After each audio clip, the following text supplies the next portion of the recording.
1. Hello everyone, the film's also Galactin here, and today I'm going to be reading chapter 5 for my book, Nebula and Quasar, The Search to Save the Sun. Now, since I read 4 chapters involving the beginning of the mission as well as a meeting in the Comet City federal government complex as well as a major catastrophe in Comet City, Chapter 5 is going to be actually known as the start of the mission. So, with further ado, I'll begin the chapter.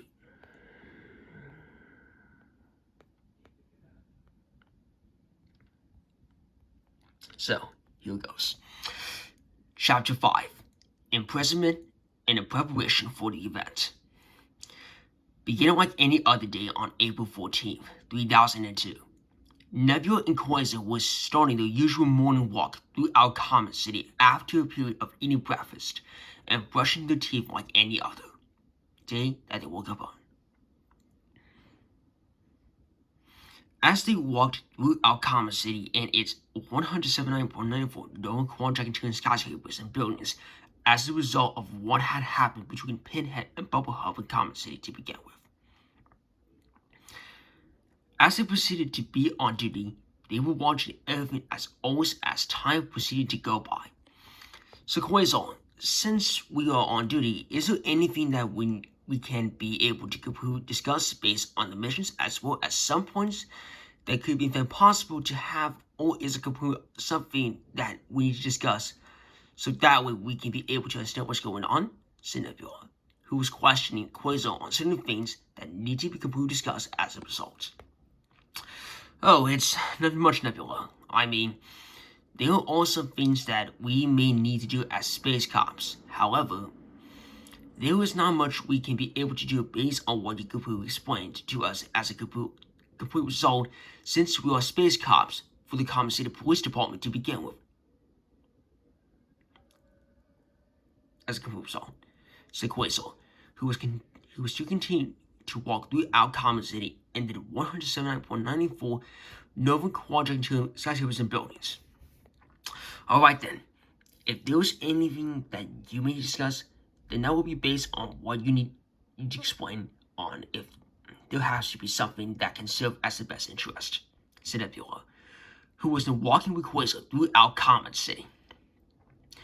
As they continued to walk, even after until lunch, they proceeded to go through the skyscrapers, even with the fact that Quasar and Celeste still remain friends much to this day. As they continued to walk about the place, while finding bad guys who were somehow affiliated with Xeno after one to the next in every city, and on the sky with the space race and flying on hoverboards, they saw a villain at 5:30 p.m. who was seen causing trouble at a skyscraper in Comet City. As 87.888 Nova quadrangular people evacuated the entire place, Nebula and Quasar got very alarmed by the sudden event as everyone evacuated to safer places as a result. Oh shoot, it is a villain that is causing a lot of trouble, and it seems to me that they are also getting away with $40 million worth of gold.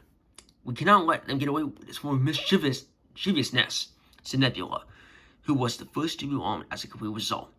Then, what are you waiting for? We need to do something, whatever it takes for us to start stopping this villain from stealing the loot. Come on, Nebula, let's get into action, said Quasar, who knew that there was a way to stop the evil villain. Sprinting into action, Nebula and Quasar proceeded to get to the skyscraper where the villainous plot was taking place, and with complete surprise, they proceeded to chase down the villain while shooting lasers at the villain in order for them to catch up. However, as they proceeded to chase him, the villain tripped, causing the loot of $40 million to fly on the door completely, with the villain escaping. Then, at some points, due to distraction that Nebula and Quasar had the loot, they pointed their guns at the duo. Freeze! You are under arrest for the robbery of a bank in Comet City, said one of the officers, who placed both of them in complete handcuffs. Oh no, it's trouble right, said Quasar, as they headed towards the Comet City Police Department station. As they were placed in a jail cell, they had to wait completely until someone told them that they were free to go. Man, I guess that is all over now. There isn't anything that we can do but just wait, said Quasar, who was feeling disappointed not just in Nebula, but also himself also. As time flew by, Nova came to the scene and opened the cage door with a key given by the police officers, with the permission to do so as a result. As she did, the duo then got out of the cell and decided to talk to Nova. Hey, Nova, why did you manage to get us here since we were jailed? Said Ned, who was curious on what led to this complete outcome. The reason I did it was that it was making sure that the justice system does not have any form of misconduct and making sure everything goes as planned, said Nova. Well, thank you for everything that you always explained to us.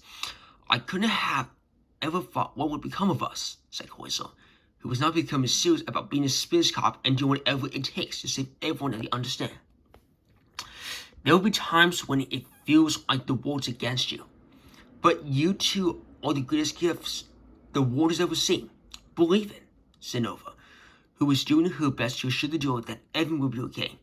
Nebula, Quasar, I think now it is the time you get to see Officer Stone Cold. He doesn't seem to be happy at all and appears to be somewhat angry and serious at the same time. But before that, I will need to do some pardoning so that way you're free to go based on cosmic and federal laws, said Nova, who was heading down along with Nebula and Quasar to the police desk. Hello, sir. Would it be okay if I can pardon these two people since there was a discrepancy between them and the villain? Recently, I arrested him and showed the police who it was, and then I had to head in order for him to be completely detained, said Nova, who was trying his best to convince the officer. However, in surprise, the officer allowed Nova to pardon them as soon as possible. Absolutely, man. You are more than welcome to pardon these people. We'll go on investigation with those that used police brutality, said the officer. As they got out, Nova took Nebula and Quasar into her car. Come on, guys. We need to head to the compensated federal government at this time. He will be there to explain to you what is going on, said Nova. As they drove all the way to the compensated federal government, they proceeded to mine the people working at the government at 298 no-required Dragon government employees and headed straight into Stone Cold's office. As they did, they were shocked to see that Stone Cold was now angry, serious, and even stern due to his reputation for being sour at people whenever something bad happened. I cannot believe the fact that you guys got completely arrested just because some dumb person escaped from your pursuit, said Stone Cold, who was now raising his voice to scold them. I'm sorry, Stone Cold. It will not happen again, said Nebula, who was now getting a sense of guilt for what had happened. I'm getting sick of your antics and that it caused me to call Nova to pardon you from the compensated police department, which is where you're working for. I'm going to have to give you a warning that if this happens again, you two are fired and they will be never coming back until we do something about this. Do you understand? Said Sternly.